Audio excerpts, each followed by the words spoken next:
এখন সিজন চেঞ্জের সময়, আর অনেকেরই বাচ্চাদেরই কিন্তু হালকা সর্দি কাশি হচ্ছে।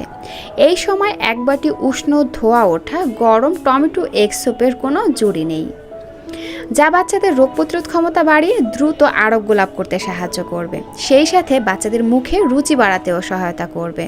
তাই এই স্যুপটি তৈরি করে আপনারা 8 মাস থেকে 10 বছর বয়সী বাচ্চাদেরকে খাওয়াতে পারবেন। বাচ্চারা খুব মজা করে খাবে, একবার খেলে বারবার খেতে চাইবে। তো এখানে আর কথা না বাড়িয়ে চলে যাচ্ছি মূল পর্বে। এজন্য আমরা এখানে নিয়েছি এরকম মিডিয়াম সাইজের একটি ভালো পাকা দেখে টমেটোটাকে খুব ভালো করে ধুয়ে নিয়েছি।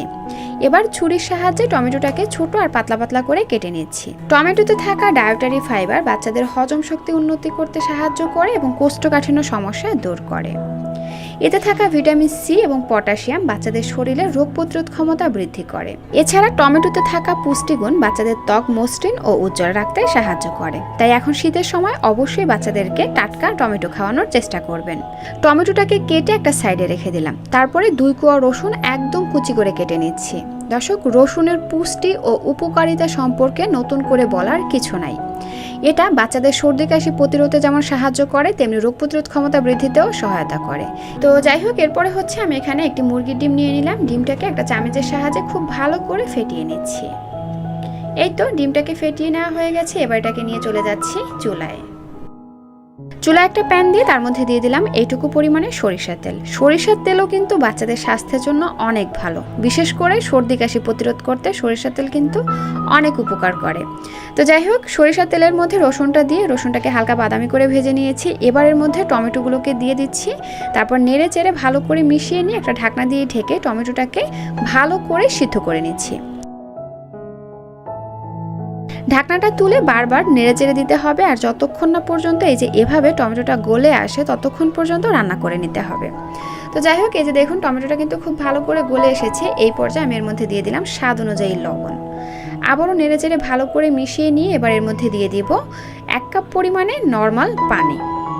নেড়েচেড়ে প্রতিটি উপকরণ খুব ভালো করে মিশিয়ে নিয়েছি, আর এর মধ্যে কিন্তু বলক চলে এসেছে।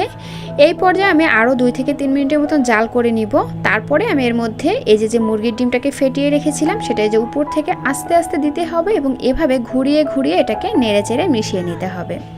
দর্শক, ডিম কিন্তু বাচ্চাদের জন্য আদর্শ খাবার। বাচ্চাদের সারাদিনের ক্ষয় পূরণ ও পুষ্টি চাহিদা পূরণ করতে চাইলে নিয়মিত প্রতিদিন অন্তত একটি করে ডিম খাওয়ানো উচিত। তো যাই হোক, ডিমটা দিয়ে ভালো করে নেড়েচেড়ে মিশিয়ে নিয়েছি। এবার স্যুপের ঘনত্ব ঠিক রাখার জন্য এর মধ্যে দিয়ে দিব কর্নফ্লাওয়ার। কর্নফ্লাওয়ারটা সরাসরি দেওয়া যাবে না, এখানে আমরা কিছুটা পরিমাণে পানির মধ্যে কর্নফ্লাওয়ার গুলে নেব। আমি এখানে 1 চা চামচেরও কম পরিমাণে কর্নফ্লাওয়ার নিয়েছি। এবার এর মধ্যে কিছুটা পরিমাণে নর্মাল পানি দিয়ে দিচ্ছি। তারপরে নেড়েচেড়ে ভালো করে কর্নফ্লাওয়ারটা পানির সঙ্গে মিশিয়ে নেব। দর্শক, আপনারা কিন্তু এখানে কর্নফ্লাওয়ারের পরিবর্তে আটা, ময়দা অথবা চালের গুঁড়াও ব্যবহার করতে পারেন, অথবা চাইলে কিন্তু আপনারা এখানে ওটসের গুঁড়াও নিতে পারেন। তো যাই হোক, কর্নফ্লাওয়ারটা স্যুপের মধ্যে দিয়ে দিলাম। তারপরে আবারও নেড়েচেড়ে ভালো করে মিশিয়ে নেব। মিশিয়ে নেওয়া হয়ে গেলে এটাকে আমি আরও 1 থেকে 2 মিনিটের মতন জাল করে নেব। আপনাদের কাছে যদি মনে হয় যে ডিমটা একটু দলা পেকে গেছে, তাহলে এই যে এভাবে একটু চেপে চেপে দিবেন অথবা একটা ডাল ঘুটনির সাহায্যে একটু ঘুটে দিবেন। বাচ্চা যেভাবে খেতে পারে অর্থাৎ সেভাবে আপনি স্যুপটা বাচ্চার জন্য রেডি করবেন। তো যাই হোক, স্যুপটাকে 2 থেকে 3 মিনিটের মতো জাল করে নিয়েছি। এই পর্যায়ে আমি এর মধ্যে এইটুকু পরিমাণে গোলমরিচের গুঁড়া দিয়ে দিচ্ছি। দর্শক, আপনাদের হাতের কাছে যদি গোলমরিচের গুঁড়া না থাকে, সেই ক্ষেত্রে একটি কাঁচা মরিচ একদম কুচি কুচি করে কেটে এর মধ্যে দিয়ে দিতে পারেন হালকা একটু ঝালের জন্য। গোলমরিচের মধ্যেও কিন্তু অনেক উপকারিতা রয়েছে, বিশেষ করে সর্দি কাশি প্রতিরোধ করার জন্য। তো যাই হোক, এবার এর মধ্যে আমি সুন্দর একটা ফ্লেভারের জন্য দিয়ে দিচ্ছি 2-3টা ধনে পাতা। ধনে পাতাটাকে একদম কুচি কুচি করে কেটে দিয়ে দিচ্ছি। তারপরে আমি আরও 1 থেকে 2 মিনিটের মতন জাল করে আমি চুলা থেকে নামিয়ে নিচ্ছি।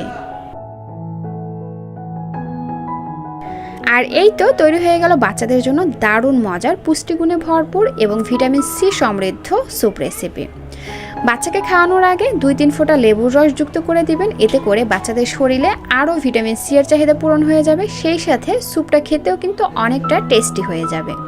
তো দর্শক, এই ছিল আমার আজকের আয়োজন। ভিডিওটি ভালো লাগলে প্লিজ একটি লাইক দিবেন, যাওয়ার আগে সুন্দর একটা কমেন্ট করে যাবেন এবং চ্যানেলে নতুন হয়ে থাকলে আমার চ্যানেলটি সাবস্ক্রাইব করে বন্ধু হয়ে পাশে থাকবেন। আল্লাহ হাফেজ।